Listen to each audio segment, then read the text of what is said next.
Hello friends, sociology के crash course channel में आपका स्वागत है। और आज हम इंटरव्यू के क्रैश कोर्स पढ़ रहे हैं, जिसमें पार्ट 2 को हम पढ़ने जा रहे हैं। ठीक है।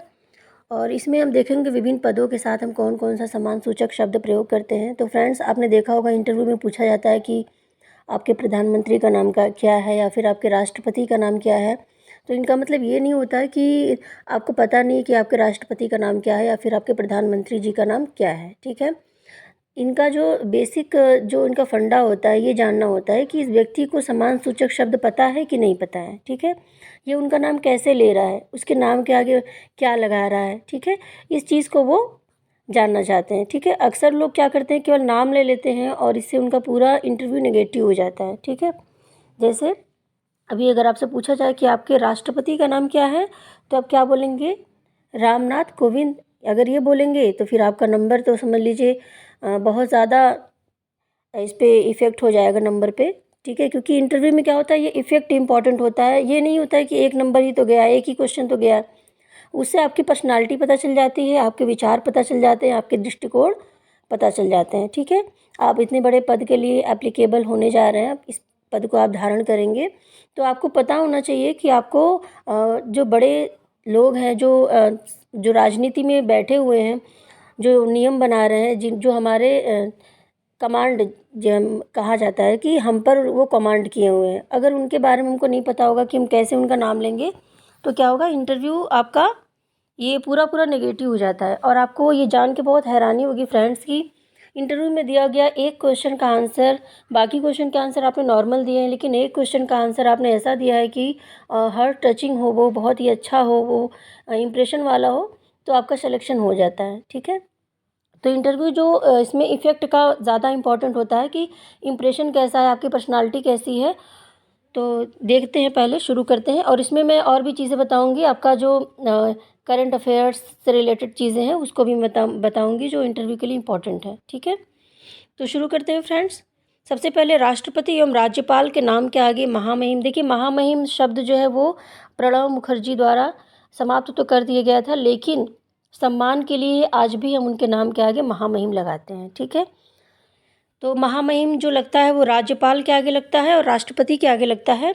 महामहिम शब्द बोलने के बाद हम श्री लगाएंगे या फिर श्रीमती लगाएंगे या फिर सुश्री लगाएंगे, जैसा उनका मैरिटल स्टेटस होगा। ठीक है।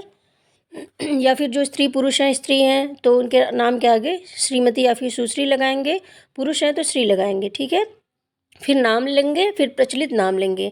एक होता है नाम उनका, एक होता है प्रचलित नाम। ठीक है। तो अक्सर लोग क्या करते हैं, नाम के आगे प्रचलित नाम भी लगाते हैं, जैसे आकाश सिंह बादल। ठीक है, ये भी होता है। तो ऐसे ऐसे लोग होते हैं। तो देखिए, इसमें क्या होता है, महामहिम श्री रामनाथ कोविंद। ठीक है, ये हम लेंगे राष्ट्रपति जी का नाम। और अगर हम राज्यपाल का नाम लेंगे तो महामहिम श्रीमती आनंदीबेन पटेल। ठीक है, ये हो गया हमारा राष्ट्रपति एवं राज्यपाल का नाम। अगला देखते हैं, प्रधानमंत्री, मुख्यमंत्री, लोकसभा अध्यक्ष, उपराष्ट्रपति, अन्य मंत्री, सांसद, विधायक, अन्य जो लोकतांत्रिक पद है। और इनके नाम के आगे हम क्या लगाते हैं, माननीय या फिर माननीया। ठीक है। जैसे पुरुष होंगे तो माननीय, फिर श्री नाम ले लेंगे उनका। ठीक है। और यदि स्त्री हैं तो माननीया, श्रीमती या फिर सुश्री। यदि विवाहित हैं तो श्रीमती, विवाहित नहीं है तो सुश्री, फिर नाम और प्रचलित नाम। ठीक है। तो ऐसे हम लेंगे, याद रख लीजिएगा कि किसके नाम के आगे क्या लगाना, माननीय ज़रूर लगाइएगा। ठीक है। और एक चीज़ और मैं फ्रेंड्स बताना चाहूँगी कि अक्सर इंटरव्यू में क्या होता है कि कुछ लोग होते हैं, जैसे इंटरव्यू में जो बैठे हुए हैं, बाहर से भी कुछ एक्सपर्ट आते हैं, और लगभग 3 से 4 लोग, कभी कभी होता है कि 3 लोग आपका इंटरव्यू लेते हैं, कभी 4 लोग लेते हैं। ठीक है। जिसमें एक सदस्य होता है, 3 बाहर से लोग आते हैं। तो इसमें होता क्या है कि अक्सर राजनीतिक दलों के बारे में चर्चा हो जाती है। ठीक है। कुछ न कुछ चीज़ें हैं जो राजनीतिक दलों के बारे में आपसे पूछा जाता है। हो सकता है कि उस राजनीतिक पार्टी के समर्थक आप ना हो। ठीक है। तो इसमें आपका कुछ भी झलकना नहीं चाहिए कि आप उस राजनीतिक पार्टी के समर्थक नहीं हैं। आपको तटस्थ होकर उनके बारे में बताना है कि हाँ सर, उनकी योजनाएं तो बहुत अच्छी हैं, इनका विचार मुझे बहुत अच्छा लगा, कुछ कमियां हैं जो सभी पार्टियों में होती हैं, जिसको दूर करने की आवश्यकता है। तो इस तरह से करना है, क्योंकि हो सकता है कि कोई व्यक्ति उसमें उसी राजनीतिक पार्टी से जुड़ा हो, ठीक है। तो आपका इंटरव्यू बहुत ख़राब हो सकता है, क्योंकि जब मैं इंटरव्यू देने गई थी तो किसी व्यक्ति का वहाँ पे इंटरव्यू था, और वो वापस जब इंटरव्यू दे के आया तो उसने बताया कि उसने भरपूर आलोचना की है भाजपा की, ठीक है, कि ये चीज़ें हुई, मैंने पूरा ये कर दिया, वो बता दिया, और उनके इंटरव्यू के मार्क्स बहुत ख़राब थे, ठीक है। और बाकी चीज़ें उन्होंने बहुत अच्छी बताई थी, लेकिन ये जो उन्होंने राजनीतिक मोड़ जो ले लिया अपने आंसर में, ये बहुत ही ख़राब हो गया। तो आप लोग ये चीज़ याद रखिएगा कि आपको तटस्थ रहना है। आप किसी भी राजनीतिक पार्टी के ना तो समर्थक हैं, ना तो किसी के विरोधी हैं, ठीक है। और किसको वोट देंगे अगर ये पूछा जाता है तो बोल दीजिएगा सर अभी मैंने एनालिसिस नहीं किया, और एनालिसिस करके मैं सोचता हूँ। और जो बेसिक होता है तो ये कि जैसे जो लोग वहाँ पे होते हैं, सिलेक्शन के लिए बैठे होते हैं, अगर आपको एकदम फ़ोर्स कर ही दिया जाए कि नहीं बताइए एक राजनीतिक पार्टी का नाम ले ही लीजिए, तो आप जो रूलिंग पार्टी है उसी का नाम लेंगे, ठीक है, जो इस समय रूल कर रही है। अगला देखते हैं, उच्च न्यायालय एवं उच्चतम न्यायालय के न्यायाधीश कौन है, ठीक है। उनके नाम के आगे क्या लगाते हैं हम। देखिए, उच्च न्यायालय एवं उच्चतम न्यायालय के न्यायाधीश जो है उनके नाम के आगे सम्माननीय, ठीक है, सम्माननीय या फिर हॉनरेबल न्यायमूर्ति, सम्माननीय के बाद न्यायमूर्ति लगाएंगे, फिर श्री या फिर श्रीमती या फिर सुश्री, फिर नाम और प्रचलित नाम, ठीक है। यानी जो हमारे जो सुप्रीम कोर्ट के न्यायाधीश हैं उनके नाम के आगे पहले सम्माननीय, न्यायमूर्ति, श्री, नाम और प्रचलित नाम, ठीक है। तो ये हो गया इनका। फिर देखते हैं फ्रेंड्स, सेना एवं शिक्षा में आपने देखा होगा कि अनुच्छेद 18 में सेना और शिक्षा को छोड़कर समस्त उपाधियों का अंत कर दिया गया। जैसे आपने देखा होगा कि पहले क्या था, राजा महाराजा लोगों को उपाधियां दे देते थे, नाम के आगे ये चीज़ लग जाती थी, तो उससे क्या होता है उनकी शोभा बढ़ती थी और समाज में उनका बहुत सम्मान होता था। लेकिन सरकार ने क्या किया, अनुच्छेद 18 जब बनाया तो सेना और शिक्षा को छोड़कर समस्त उपाधियों का उन्होंने अंत कर दिया। लेकिन हाँ, शिक्षा में अभी भी उपाधि है और सेना में उपाधियाँ हैं, ठीक है। तो जल थल वायु सेना जो है, इनके जो मुख्य हैं, जो व्यक्ति हैं, उनका नाम जब हम लेंगे तो उनके रैंक से उनका नाम लेंगे, उनका रैंक बताएंगे प्लस उनका नाम बताएंगे, ठीक है। और फिर देखिए, शिक्षा में क्या है, उपाधि प्लस उनका नाम। जैसे उपाधि डॉक्टरेट की उपाधि होती है तो डॉक्टर फला, ठीक है, उनका नाम ले लेंगे। शिक्षा और सेना में भी उपाधियाँ मिलती हैं। परमवीर चक्र जब मिलता है या फिर कुछ और भी चक्र वगैरह मिलते हैं तो उस नाम के आगे वो चीज़ लग लग जाती है, ठीक है। तो सेना और शिक्षा में क्या करते हैं, उपाधियों के बाद उनका नाम लेते हैं, रैंक का। या फिर कोई उपाधि नहीं मिली है तो रैंक और उनका नाम ले लेंगे। सभी महान व्यक्ति जो हैं, सभी जो महान व्यक्तियों की बात हो रही है, ठीक है। जैसे सामान्य से अलग अगर कोई व्यक्ति है तो उसका नाम अगर पूछा जाता है तो नाम लगा लेंगे, फिर जी लगा लेंगे, क्योंकि उसके कोई उपाधि नहीं है, कुछ ऐसा है नहीं, या फिर किसी राजनीतिक पार्टी में वो है नहीं कि माननीय लगा देंगे। तो नाम ले लेंगे और नाम के आगे जी जरूर लगाएंगे, ठीक है। सभी जो सामान्य व्यक्ति हैं, जो सामान्य व्यक्तियों का नाम ले लिया पूछा जाता है तो श्री या फिर श्रीमती या फिर सुश्री लगाने के बाद नाम और या फिर प्रचलित नाम, ठीक है, या फिर नाम और प्रचलित नाम दोनों ले लेंगे, पहले नाम फिर प्रचलित नाम। फिर सभी जो मृत व्यक्ति हैं उनके नाम के आगे स्वर्गीय या फिर स्वर्गीया प्लस नाम, ठीक है। सभी विदेशी व्यक्ति जो है वो उसमें मिस्टर, मिस या फिर मिसेज लगाएंगे, विवाहित परिस्थिति उनकी जैसी होगी।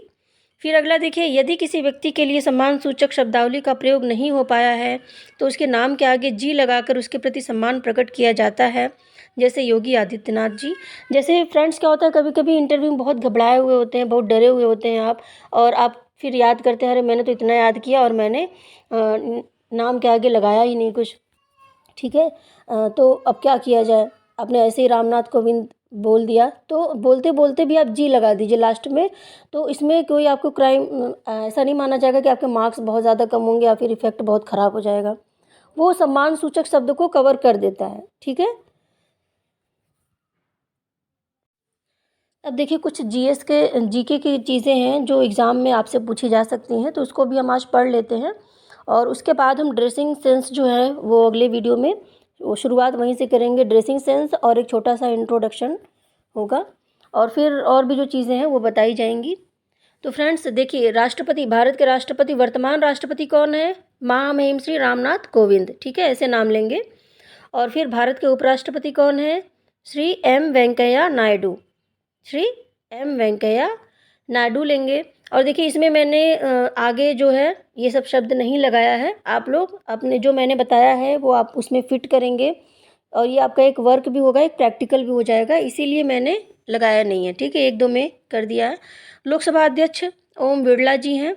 ठीक है, और भारत के जल सेना प्रमुख एडमिरल करमवीर सिंह हैं, जल सेना प्रमुख है, नेवी के हेड हैं ये। ठीक है, थल सेना प्रमुख विपिन रावत का जो दुर्घटना का पूरा कांड है ये आपको याद रखना है। ठीक है, ये अभी हाल ही में जो इंटरव्यू होगा उसमें ज़रूर पूछा जाएगा और उसमें आप पूरी जानकारी ज़रूर रखिएगा, क्योंकि तीनों जो सेनाओं के अध्यक्ष होते हैं बहुत इंपॉर्टेंट होते हैं। वायुसेना प्रमुख देखिए विवेक राम चौधरी जी हैं और वर्तमान मुख्य न्यायाधीश न्यायमूर्ति श्री NV रमन है। ठीक है, ठीक है, इनका जो नाम है वो अगर हम जो मैंने बताया है उसके आधार पर लेंगे तो सम्माननीय न्यायमूर्ति श्री NV रमन। ठीक है, इस तरह से जब आप लेंगे तो एक सम्मान झलकता है कि हाँ जो सरकार में बैठे हुए लोग हैं, जो प्रशासन में बैठे हैं, आपके अंदर कितना सम्मान है उनके प्रति, ये चीज़ झलकती है। और ये जो झलकती है ना, यानी मैंने बताया कि एक प्रश्न जो है वो आपके इंटरव्यू की दिशा और दशा दोनों मोड़ सकता है। अब देखिए फ्रेंड्स, उत्तर प्रदेश के पड़ोसी राज्य जो हैं अगर हम यूपी के हैं तो यूपी के पड़ोसी राज्य, कुछ बच्चे बाहर से जो आएंगे वो अपने राज्य के पड़ोसी राज्यों के बारे में जानकारी रखें। ठीक है, मैप में देख लें कि कौन सा उत्तर में है, कौन सा दक्षिण में है, जो बाहर से है। और जो यूपी में है वो तो सब कुछ जानते ही हैं, तो फिर भी देख लेते हैं। हिमाचल प्रदेश हमारे जो पड़ोसी राज्य हैं, हिमाचल प्रदेश है, हरियाणा है, झारखंड, उत्तराखंड, मध्य प्रदेश, दिल्ली, ठीक है, राजस्थान और बिहार। और इसमें देखिए इनके जो प्रमुख हैं, यानी इनके जो मुख्यमंत्री हैं, उनके नामों को भी आपको याद रखना है, आपके जो यूपी से रिलेटेड है, यूपी के आसपास के जो राज्य हैं। हिमाचल प्रदेश के जयराम ठाकुर जी हैं। ठीक है, आप इनके नाम के आगे जो मैंने बताया था वो आप लगाएंगे, फिट करेंगे। हरियाणा के मनोहर लाल खट्टर हैं और झारखंड के श्री हेमंत सोरेन हैं, इनके नाम के आगे ही श्री लगता ही है। और उत्तराखंड के पुष्कर सिंह हैं, मध्य प्रदेश के शिवराज सिंह चौहान हैं और दिल्ली के श्री अरविंद केजरीवाल हैं। और राजस्थान, सॉरी इसमें मैंने लिख दिया इसके जो इनकी राजधानियों का नाम लिख दिया है। ठीक है, बिहार की भी राजधानी लिख दी। ठीक है, तो और इसके अलावा आपको क्या करना है, इनकी राजधानियों के नाम भी याद रखने हैं और राजस्थान और बिहार का आप लोग देख लीजिएगा। ठीक है, अब उत्तर प्रदेश के राज्यपाल कौन है? उत्तर प्रदेश की राज्यपाल आनंदीबेन पटेल है। मैंने आपको पहले ही बता दिया है कि आनंदीबेन पटेल कौन है। ये गुजरात की हैं और ये राज्यपाल हैं उत्तर प्रदेश की। ठीक है, और जो मैंने आपको पड़ोसी राज्य बताए हैं, इनके जो मुख्यमंत्री हैं वो आपको याद रखने हैं और जो इनके राजधानियाँ हैं, ठीक है, राजधानी के नाम आपको याद रखने हैं जो यूपी के रिलेटेड हैं। उत्तर प्रदेश के पड़ोसी राज्य आपको याद रखने हैं कि, और जो बच्चे बाहर से आ रहे हैं, जैसे कोई राजस्थान का है, कोई झारखंड से है, कहीं कोई और राज्य से है, कोई MP से है, तो वो क्या करें, अपने राज्य के चारों तरफ जो उनके पड़ोसी राज्य हैं उसके बारे में ज़रूर याद रखेंगे, ये मोस्ट इम्पॉर्टेंट है। हिमाचल प्रदेश के जो मुख्यमंत्री हैं जयराम ठाकुर हैं, हरियाणा के मनोहर लाल खट्टर हैं, झारखंड के श्री हेमंत सोरेन, उत्तराखंड के पुष्कर सिंह, मध्य प्रदेश के शिवराज सिंह चौहान, दिल्ली के श्री अरविंद केजरीवाल। ठीक है, इतना मैंने बता दिया है। और राजस्थान और बिहार का आपको स्वयं देखकर आप याद कर लीजिएगा और इनकी राजधानियां मैंने लिख दी है और बाकी जो मैंने पड़ोसी राज्य बताए हैं उनकी राजधानी आपको याद करनी होगी। अब देखिए इन राज्यों की जो राजधानी है याद कर लीजिएगा, ज़रूर याद कर लीजिएगा, पूछा जा सकता है। और यदि कोई घटना घटी है, कुछ इम्पोर्टेंट चीज़ घटी है, कुछ एक्स्ट्रा एजुकेशन से रिलेटेड कुछ वहाँ पे प्रोग्राम चल रहा है इन राज्यों में, तो वो आप ज़रूर याद रखिएगा, क्योंकि जो पड़ोसी राज्य होते हैं, ठीक है, वो ज़रूर पूछे जाते हैं। अगर ये मुद्दा उठा, स्पेशली जो मेल्स होते हैं, मेल से ये सब प्रश्न ज़रूर पूछे जाते हैं। उत्तर प्रदेश के राज्यपाल आनंदीबेन पटेल हैं, ये मैंने आपको पहले ही बता दिया है। अब देखिए 7 सिस्टर्स कैपिटल, 7 सिस्टर्स आपको पता है बहुत ज़्यादा इम्पॉर्टेंट है। 7 राज्य हैं जिनको आपस में बहनें माना जाता है, पूर्वोत्तर राज्य हैं ये, जिसमें अरुणाचल प्रदेश की राजधानी ईटानगर, असम का दिसपुर और मणिपुर का इम्फाल, मेघालय का शिलांग, मिजोरम का आइजोल, नागालैंड का कोहिमा, त्रिपुरा का अगरतला। ये राजधानियाँ आप याद रखिएगा और इनके नाम याद रखिएगा कि 7 सिस्टर्स में कौन कौन आते हैं। ठीक है, भारत के केंद्र शासित प्रदेश जो हैं कौन कौन से हैं उसको हम देख लेते हैं, और केंद्र शासित प्रदेशों की राजधानी देख लेते हैं। ठीक है, अंडमान व निकोबार द्वीप समूह का पोर्ट ब्लेयर, चंडीगढ़ का चंडीगढ़ ही है, दादरा और नागर हवेली का दमन और दीव है द्वीप, और दिल्ली का है नई दिल्ली, लक्षद्वीप कावारत्ती, पुदुचेरी का पांडिचेरी, जम्मू कश्मीर का है श्रीनगर एवं जम्मू। ठीक है, लद्दाख का है लेह। तो ये जो केंद्र शासित प्रदेश है इनके बारे में आप जान लीजिएगा, इनको याद कर लीजिएगा, इनकी राजधानियाँ पूछी जा सकती हैं, क्योंकि आप इंटरव्यू देने जा रहे हैं, इंटरव्यू का कोई भी सिलेबस नहीं होता है, कुछ भी पूछा जा सकता है। ठीक है, आपके हेयर स्टाइल से रिलेटेड भी प्रश्न आ सकते हैं, आपके नाखून से रिलेटेड प्रश्न आ सकते हैं कि आपने क्यों नहीं काटे। ठीक है, तो इसका कुछ सिलेबस नहीं होता है, तो आप लोग जो एक सामान्य व्यक्ति को जानना चाहिए, जो एक स्टूडेंट को जानना चाहिए, वो सब याद रख लीजिए। बाकी अपने सब्जेक्ट में आप बिल्कुल माहिर रहिए। मैंने आपको बहुत ही सरल ढंग से चीज़ें समझाई हुई हैं, आप भी वैसे ही समझाइएगा आयोग में, तो आपका सिलेक्शन बिल्कुल श्योर है। ठीक है, फिर देखिए भारत के पड़ोसी देश कौन से हैं और उनकी राजधानियाँ कौन हैं। और हाँ, एक चीज़ मैं आपको होमवर्क के रूप में देती हूँ कि इनके जो प्रमुख हैं, यानी जो इनके राष्ट्रपति और प्रधानमंत्री, जो भी इनके अध्यक्ष माने जाते हैं देश के, कहीं पे राष्ट्रपति प्रमुख है, कहीं पे प्रधानमंत्री प्रमुख है, तो वो आपको याद रखना है, पूछा जाएगा, बिल्कुल पूछा जाएगा। तो भारत के पड़ोसी देश में है पाकिस्तान, अफगानिस्तान, म्यांमार, बांग्लादेश, नेपाल, इंडोनेशिया, चीन, मालदीव, भूटान, श्रीलंका। ठीक है, ये सब चीज़ें हैं। और इनकी राजधानी कौन सी है? पाकिस्तान का इस्लामाबाद, और अफ़गानिस्तान का काबुल, म्यांमार का नैरयिदा, और नेपाल का काठमांडू, इंडोनेशिया का जकार्ता, चीन का बीजिंग, मालदीव का है माले, भूटान का है थिम्पू, श्रीलंका का कोलंबो। ठीक है, और बांग्लादेश का ढाका। तो ये आपको याद रखना है, और जितनी मैंने जीएस की चीज़ें, जीके की चीज़ें बताई हैं वो आप याद रखिएगा। थोड़ा बहुत और बचा हुआ है जीके का, उसको हम पढ़ेंगे। और हाँ, जो लेटेस्ट मुद्दा है वो मुद्दे याद रखिएगा जो चल रहा है।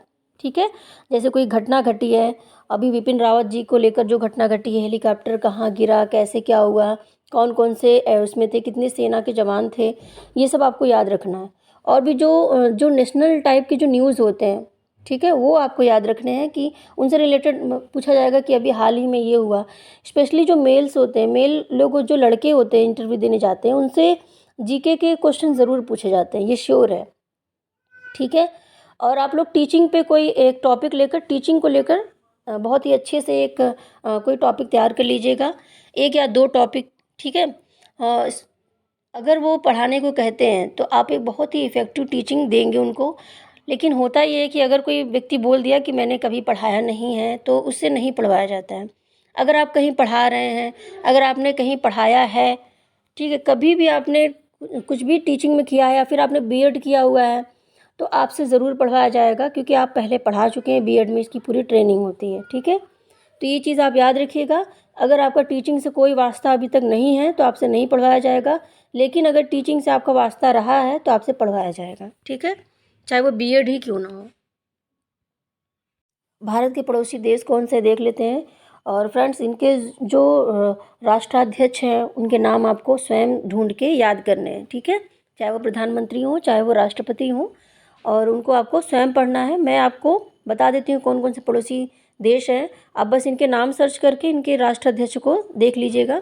पाकिस्तान का इस्लामाबाद, अफ़गानिस्तान का काबुल, और Myanmar Naypyidaw, Nepal Kathmandu, Indonesia Jakarta, चीन का बीजिंग, और मालदीव का माले, और भूटान का थिम्पू, श्रीलंका का कोलंबो, बांग्लादेश ढाका।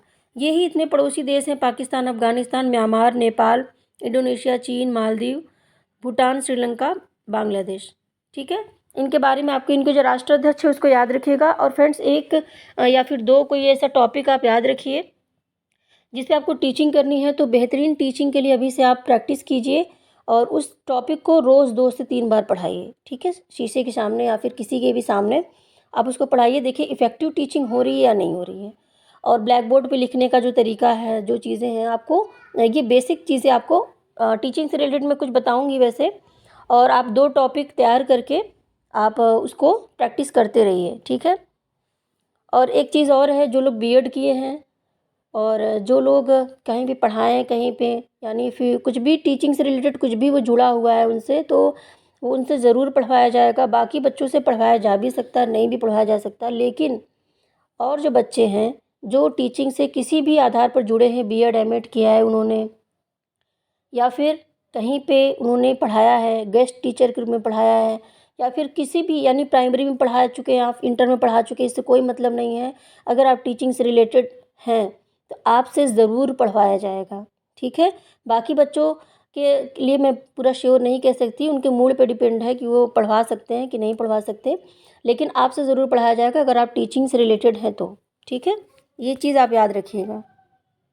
और फ्रेंड्स एक चीज़ और ध्यान दीजिएगा कि जो बच्चे पीएचडी कर चुके हैं या फिर जो एमफिल कर चुके हैं, वो अपने टॉपिक को बहुत अच्छे से तैयार करके जाएंगे, क्योंकि उनके इंटरव्यू में उनके पीएचडी से और एमफिल से बहुत प्रश्न पूछे जाने हैं, ठीक है।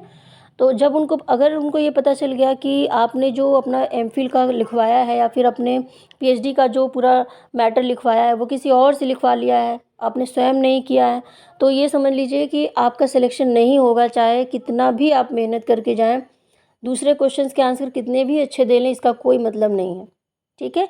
मेरे सामने ही हुआ था एक बार कि एक बच्चा गया इंटरव्यू देने, और इतना ठंड ठंड में भी पसीने से बिल्कुल वो डूबा हुआ था कि उसे पूरा का पूरा प्रश्न एमफिल से रिलेटेड पूछ लिया गया, और उसने एमफिल स्वयं नहीं किया था, किसी और से उसने लिखवाया था।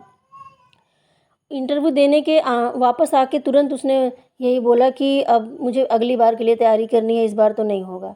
उसे पहले ही पता चल गया था उस लोगों का बिहेवियर क्या था और किस ढंग से उन्होंने प्रश्न पूछे, यानी टोटल क्वेश्चन पूरा एमफिल से ही उन्होंने पूछ दिया, और बाहर आकर वो ये बोल भी रहा था कि उन्हें और कुछ मिला नहीं टॉपिक, बस एमफिल के पीछे पड़ गए तो पड़ गए, ठीक है। तो फ्रेंड्स इसलिए पढ़ें क्योंकि जब आप स्वयं अपने मेहनत से एमफिल नहीं कर सकते हैं तो इसका मतलब आपकी अपॉइंटमेंट हो जाती है तो आप किसी और को रख के पढ़वाएंगे, अब गायब हो जाएंगे वहाँ से, ठीक है।